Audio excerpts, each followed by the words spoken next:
Welcome to the Killer Innovation Show, the longest continuously produced podcast in history. Each week, Phil McKinney brings you the insights and strategies to amplify your creativity and innovation skills. Here's your host, Phil McKinney. Hey, welcome to the studio. Just wrapping up some sketches here.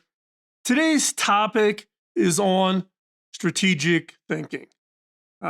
Given today's world with all the news happening and everything constantly changing, a question that I get quite often is, how do you deal with this unexpected? Well, you don't have to deal with it. The key is, do you plan for it?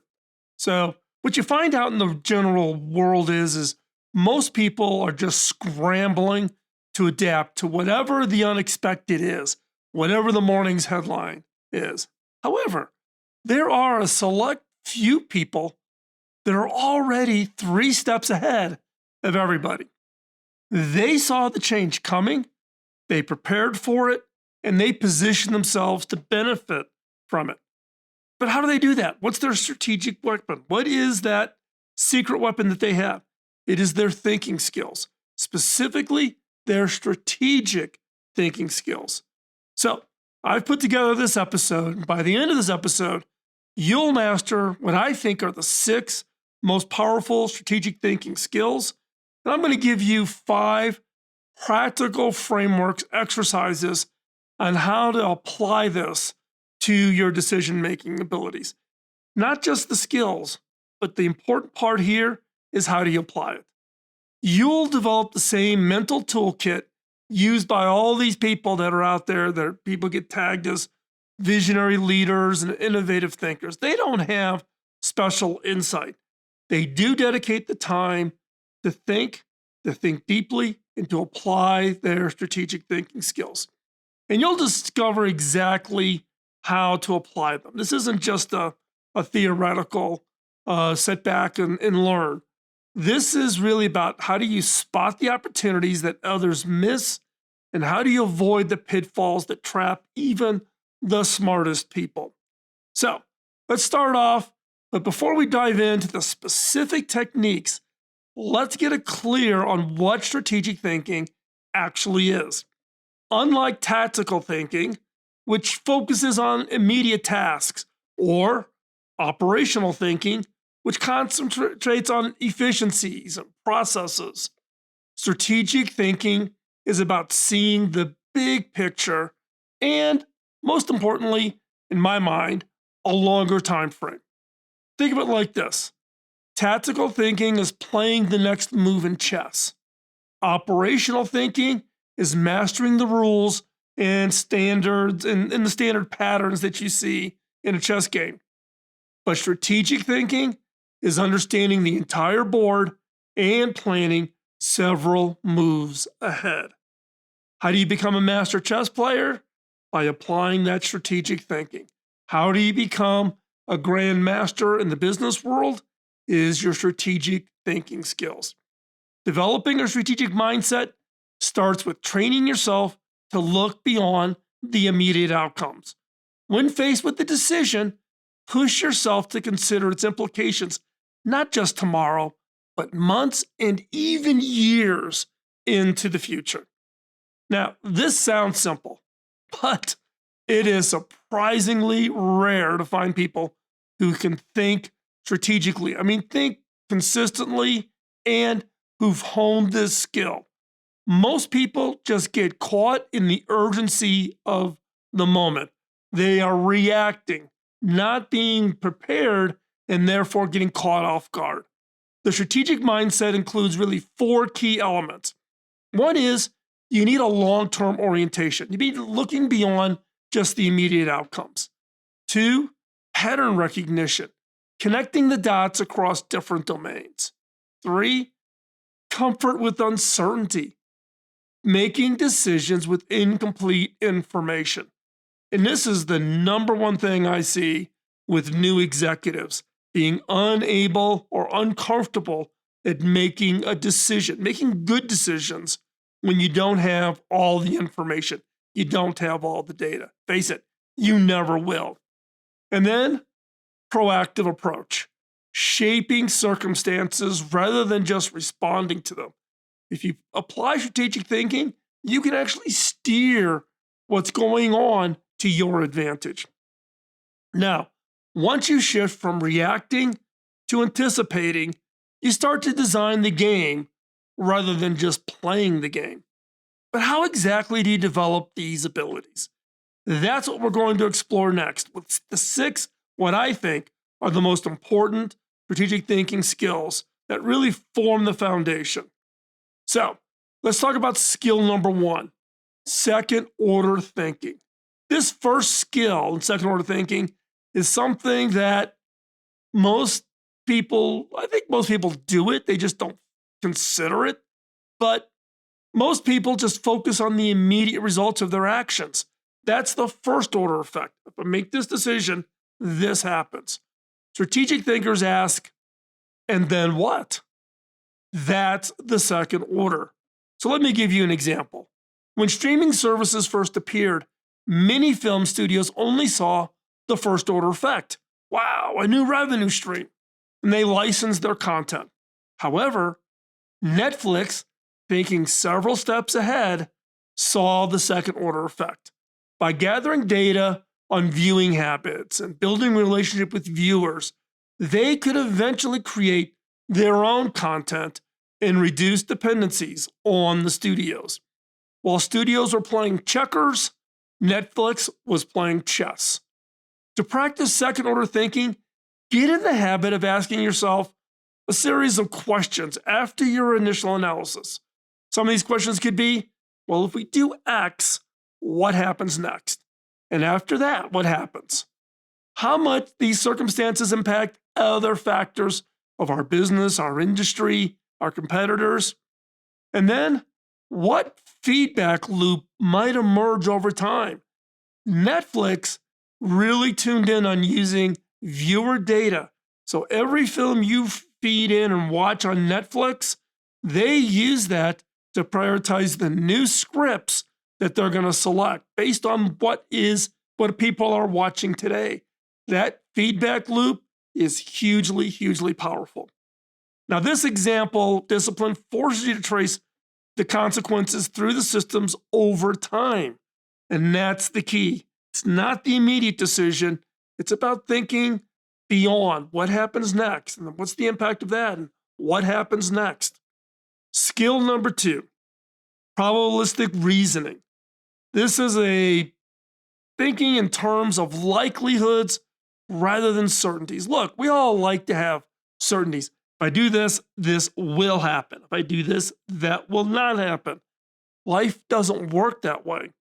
Our brains naturally want yes, no answers, but reality, I don't know about you, rarely obliges. Instead of asking, will this work? Try just wording it a little bit differently. What is the likelihood this will work and under what conditions? This shifts you from binary thinking to a more nuanced view that accounts for uncertainty. A practical way to develop this skill is to keep a decision journal. Write down important decisions you make along with your initial estimate of how likely various outcomes are.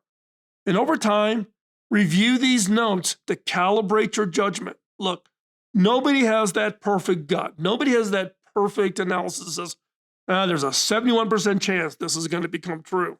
You take your gut, assign a number, see what happens, go back, calibrate. What should you or could you have seen to give you a more accurate feel of what the likelihood that something was going to happen? And as you get more experience and you go back and you create this historical data, you will calibrate your judgment and you will get better and better at being able to predict what the likelihood is. And you're never going to have something that's 100% or 100% the only decisions you make. Sometimes you got to make a gut and make a decision when maybe something is 50-50. Skill number 3, opportunity cost assessment. This opportunity cost assessment is really that understanding that every yes means saying no to something else. Resources are always limited, whether that's money, time, people. Strategic thinkers habitually ask, if I pursue this option, what am I giving up? This question prevents the common trap of chasing good opportunities at the expense of great opportunities. To practice this skill, whenever you're making a significant decision, force yourself to list at least 3 alternatives you're giving up by choosing your preferred option. You can't do everything. 2 arms, 2 legs, 24 hours a day. Certain laws of physics, we just have not figured out how to get around. Now, this asking yourself and listing those 3 alternatives that you're giving up, this creates the mental habit of seeing these hidden trade-offs. And everything has a trade-off. If I stop at the store on the way home, am I going to be late for dinner? That's a trade-off. If I choose to do this side hustle, what am I giving up? If I choose to work on this project, I don't have as many resources for that project. It's always these hidden trade-offs, and 99% of the people never consider them. Skill number 4, inversion thinking. Now, inversion thinking is somewhat counterintuitive. Instead of asking how to succeed, ask how you might fail. Imagine you're launching a new product. Rather than just planning for success, ask yourself, a year from now, if this project has failed miserably, totally gone nose down in the dirt, what will have caused that failure? This perspective reveals potential problems you might otherwise miss. This approach, sometimes called pre-mortem, not post-mortem, pre-mortem, think about it ahead of time, is remarkably effective at exposing blind spots in your thinking and strengthening your plans, strengthening the overall process of getting this product into the marketplace. Skill number 5, scenario development. Scenario development is one that's been around for a while, but it's really your ability to envision multiple possible futures. Look, I have spent the majority of my last 30 years of my career has been focused in a good chunk, probably 30% of my job is looking out and trying to predict the future. For years, for decades, I would do a end of December video. You can go find them online at HP or on the Cable Lab site, predicting the future. Now, I was pretty good at it after a while. You kind of get tuned into it, but you're never 100%. Scenario says that there's multiple futures, and it's never a single predetermined path. This range of possibilities creates multiple paths, and you're keeping your eyes open as to which path is emerging or not emerging. Strategic thinkers don't try to predict exactly what's going to happen. In fact, if someone says they know the future, the one thing you will know for sure is that they're going to be wrong.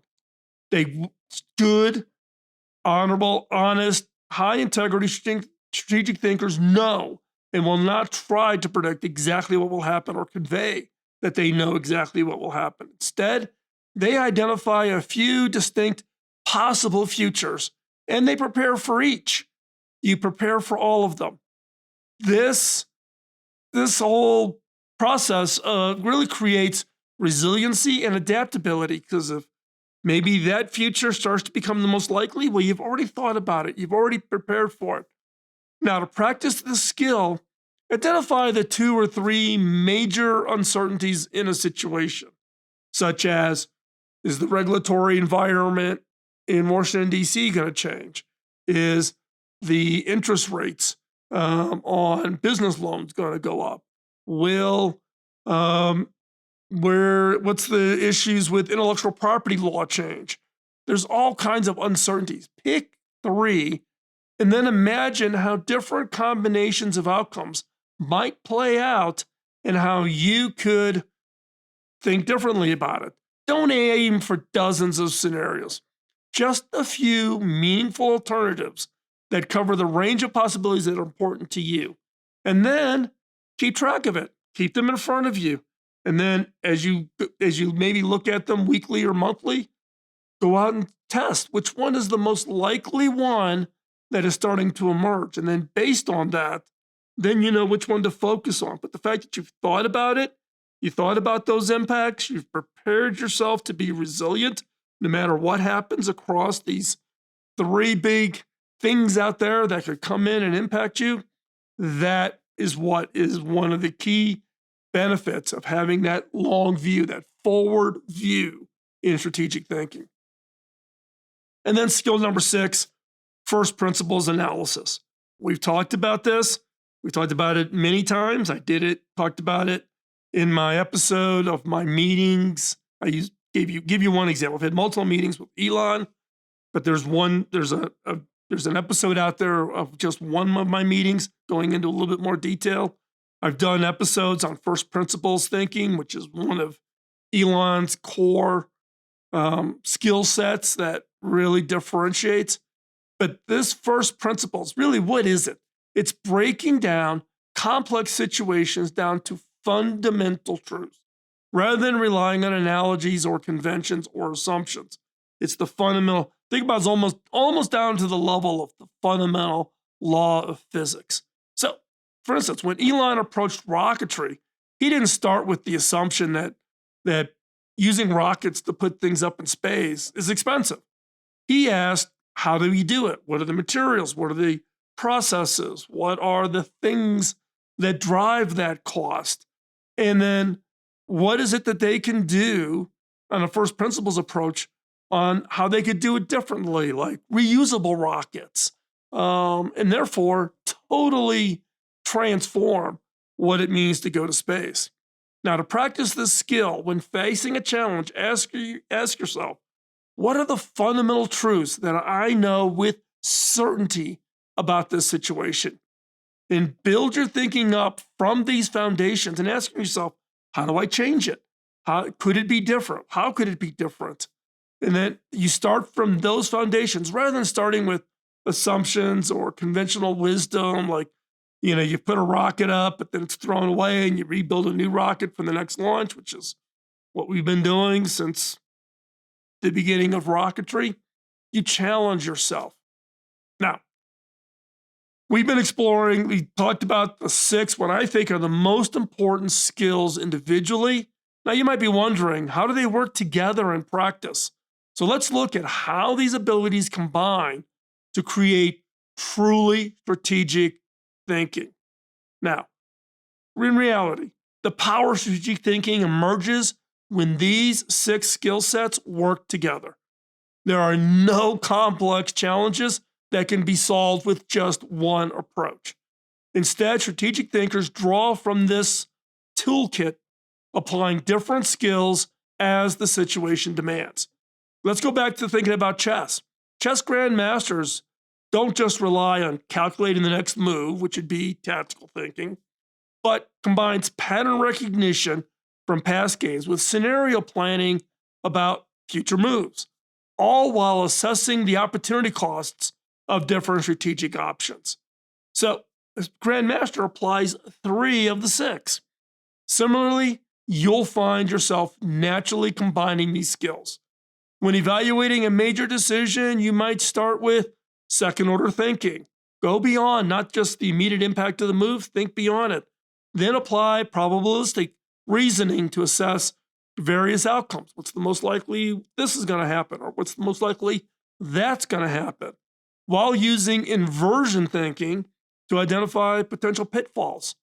So how do you develop these skills into habits that you can apply automatically? That's what we're going to explore next. I've got 5 practical exercises to strengthen your strategic thinking muscle. And these aren't what I would call straight exercises. These are examples, exercises, mindsets on applying strategic thinking to some of the more likely things that you're going to apply them to.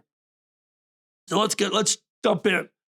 So these 5 cover a whole range of areas. The first one up is one that we've talked about a little bit before already, and that's pre-mortem. This is going to take in inversion thinking and second order thinking to really apply. So before starting an important project, imagine that it has failed completely. Spend 10 minutes writing down all the reasons for the failure. Not that it did fail. Think about it. A year from now, 2 years from now, 3 years, this thing goes face down. What would be the most likely reasons why that failed? You couldn't get funding, regulatory environment changed, competitors did something, right? Spend 10 minutes, write down all the reasons for the failure. Now, this exercise leverages both inversion to expose potential problems before they occur. To conduct really an effective pre-mortem, vividly imagine the project does fail 1 year from now. List as many potential causes of failure as possible.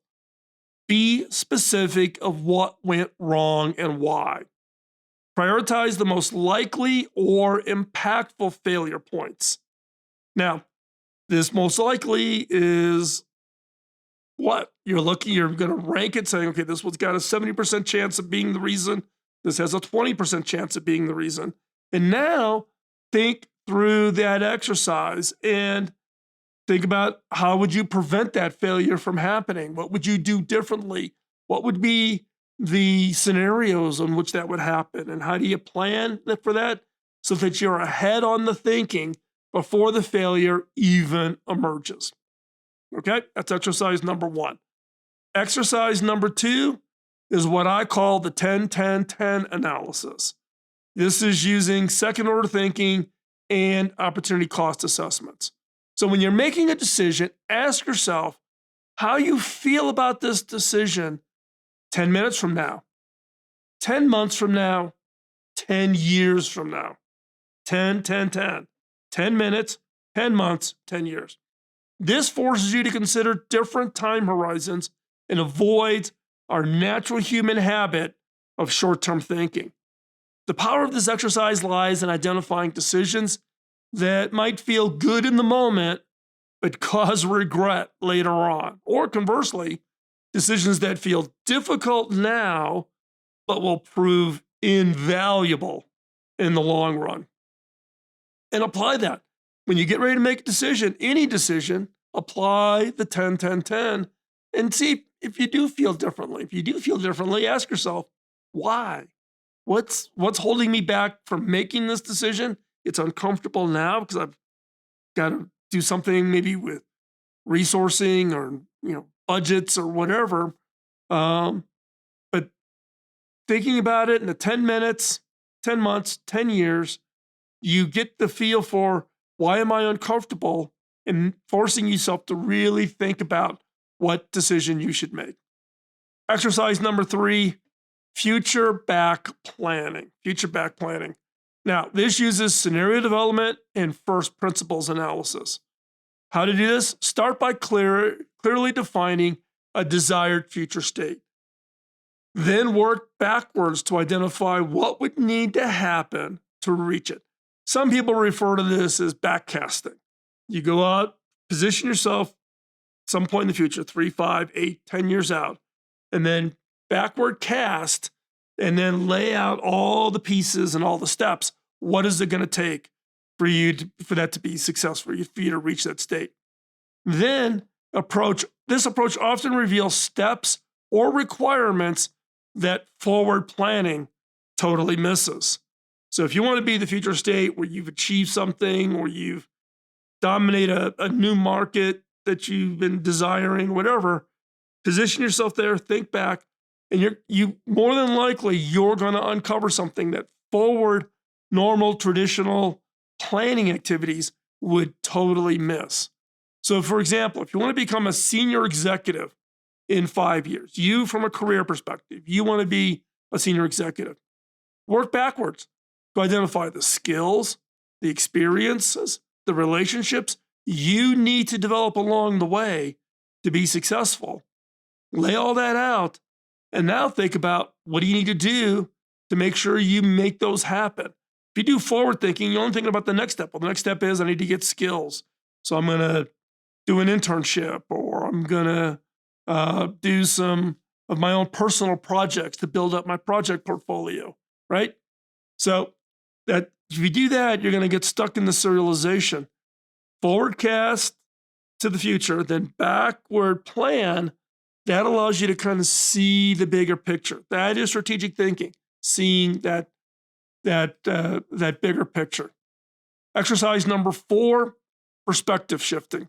Now, this is using probabilistic reasoning and first principles analysis.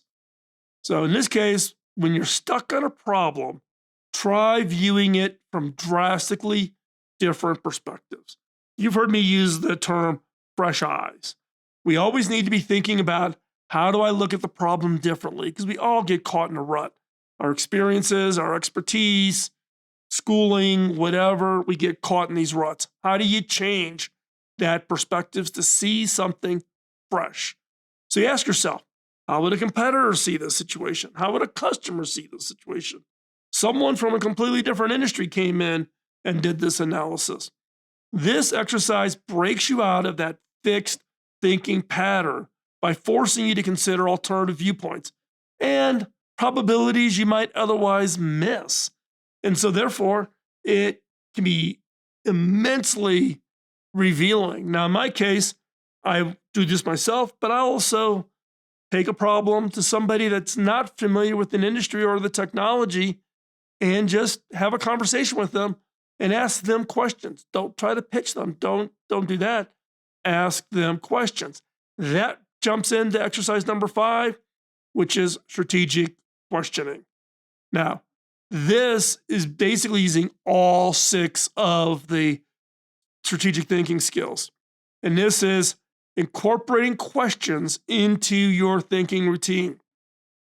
Questions such as, what am I missing? Well, that improves your probabilistic reasoning. What am I missing on what could not go or could cause this to be an issue, or the most likelihood of what's going to happen? I need data or more information to be able to determine what's the probability that X is going to happen. What would change my mind about this? So I'm thinking this, I've made this decision, but what would change my mind? Well, that is challenging, or the challenges of first principles. Did I make a decision based on an assumption? If I attack that assumption, is it different? Next is, what would make this decision look foolish in retrospect? This is inversion thinking. If I make this decision and then 3 years from now I look back, what would make this decision look foolish in hindsight? Next question is, what's the non-obvious solution here? Now, this is really prompting for second order thinking, right? Stopping at not that immediate decision, but if I make this decision, what's next? If I make that decision, what's next? Getting beyond just kind of the shoelaces and being able to get your head up and looking out towards that future. Another one is, what am I giving up by choosing this? So this is opportunity costs. And we should always be thinking about opportunity costs because everything has an opportunity cost. You choose to sleep in rather than working on your book, that's an opportunity cost. You choose to do a side hustle, the opportunity cost is time with your kids. Everything has opportunity costs. Think about that. Another one is, how might different futures affect this decision? So how the outcome of an election, the merger of 2 companies, finding a spouse, how might different futures affect whatever decision? This is scenario development.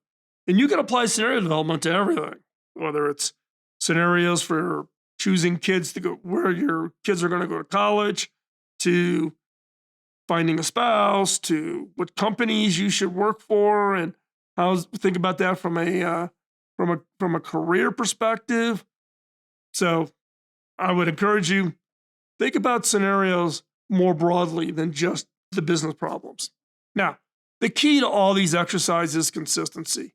Even 5 minutes of strategic thinking practice every day will over time reshape your default thinking patterns. It'll just become second nature, to become automatic. But how do you incorporate these practices into your busy life? My life is busy. I've got a full-time job, more than a full-time job as a CEO. I have my studio doing work and advising companies and entrepreneurs and people that I'm willing to invest some time in.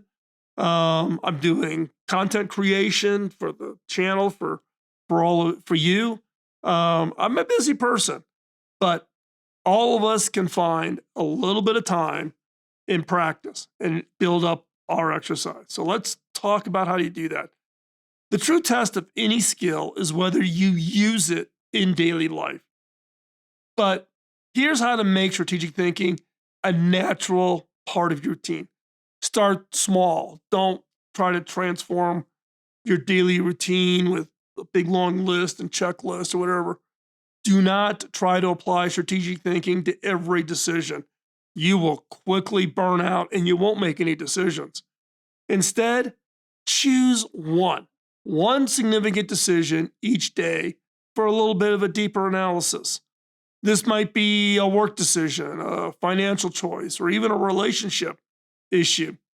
There are 4 really what I would consider effective ways to integrate strategic thinking into your daily routine. 1, create triggers for strategic thinking. So, for example, whenever you use phrases like I always or I never, pause and ask if you're falling into rigid thinking patterns. I always do this, or I always make this decision when this happens. Or whenever you feel pressure to decide quickly, someone saying, hurry up, I need to make a decision right away. Take a breath and ask what would happen if you delayed the decision by a day. 10 minutes, 10 months, 10 years. Could be 2 minutes, 2 days, 2 months, right? What happens if you delay the decision by a day? 2, find a strategic thinking partner. Have someone to discuss decisions with that dramatically improves your thinking quality. Look for someone who thinks differently than you do, is not just like you. Find someone who looks at things completely different from you. That friction between perspective often generates insights neither person would reach alone. 3, schedule dedicated strategic thinking time, even 15 minutes once a week. We're talking about 15 minutes out of 7 days. That can make a difference. Use this time to consider long-term questions or review important decisions. 4, practice reflection. After making important decisions, take note of what went well and what you might do differently next time.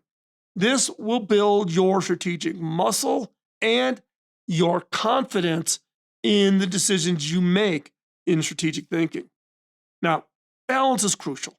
Strategic thinking doesn't mean getting lost in analysis paralysis, which is very easy to do. Sometimes a quick decision is better than a perfect one made too late. The goal is appropriate thinking, matching your mental effort to the importance of the decision.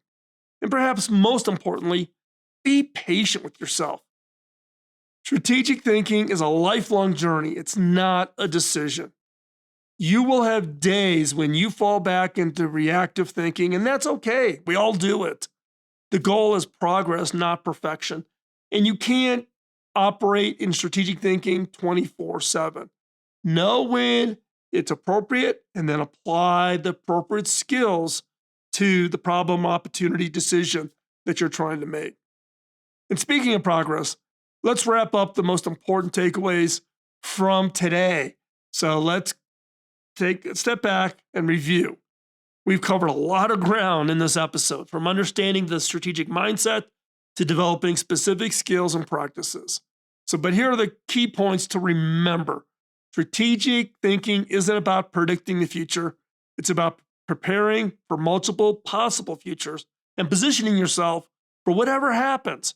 Your strategic thinking toolkit includes the strategic mindset, long-term orientation, pattern recognition, comfort with uncertainty, and proactive thinking, not just lean back, engaging. The 6 core skills, 6 most important skills in strategic thinking is first up, second order thinking, probabilistic reasoning. Third is opportunity cost assessments. 4 is inversion thinking. 5 is scenario development. 6, first principles analysis. Now, I've also given you 5 powerful exercises, basically structures that you can apply to a whole variety of different things that you're working on. And it's really designed to give you a framework to start with so that you can learn when to apply and when to mix and match the different skill sets. We talked about the pre-mortem. We talked about the 10-10-10 analysis, 10 minutes, 10 months, 10 years. We talked about future back planning, catch yourself in the future, look back. We talked about perspective shifting, get fresh eyes. How would your customers, competitors, others from outside your industry think about this? Strategic questioning, asking really good questions, and that being able to then apply and think about all 6 skills against whatever problem you're working on. Now, integration in your daily life happens gradually. Start with 1 decision per day and just build from there. Your challenge for this week is to choose just one of the strategic thinking skills we've discussed and apply it to an important decision you're facing. Notice how it changes your perspective and possibly even your choice. Now, as we wrap up, thanks for staying with me all the way to this point in the episode. If you found value in the strategic thinking concepts, please hit the subscribe button, click the notification bell so you don't miss future episodes. Also, give us that thumbs up, give us the like. Your likes really help us in the algorithm to make this content visible to others who could benefit from it. If you'd like to support the creation of new content like this, our thinking skills or think like, or the work that we're doing here in the studio, applying these thinking skills to your creativity, to your innovation efforts, then the best way is to become a patron over on Patreon, or by becoming a paid subscriber to Studio Notes newsletter over on Substack. You'll find the links in the show notes below or in the comments. So check that out, find those, and support us. Now, as I've said in the past, none of the funding that comes in through this comes to me. It actually pays for the staff behind the scenes that does editing of the videos and editing of the audios and does all the things that happen behind the scenes that really make this available. If I had to do it all by myself, we'd be lucky if we could get 1 show out a month if we were lucky. So throw a little bit of money into the pot, helps cover the cost for doing that, and we can keep up at a pretty good pace. Now, remember, strategic thinking at its heart isn't just about making better decisions. It's about creating options, understanding that future. It's optional futures, and it's really about creating options for your future self. So every time you think strategically, you're investing in possibilities that your future self will thank you for. So until next time, keep thinking ahead. Be looking to the future and make those changes and make those decisions and do it the right way, applying your strategic thinking skills. We'll see you next week. Bye-bye. Podcasting nonstop since 2005, this has been the Killer Innovation Show on the Innovators Network.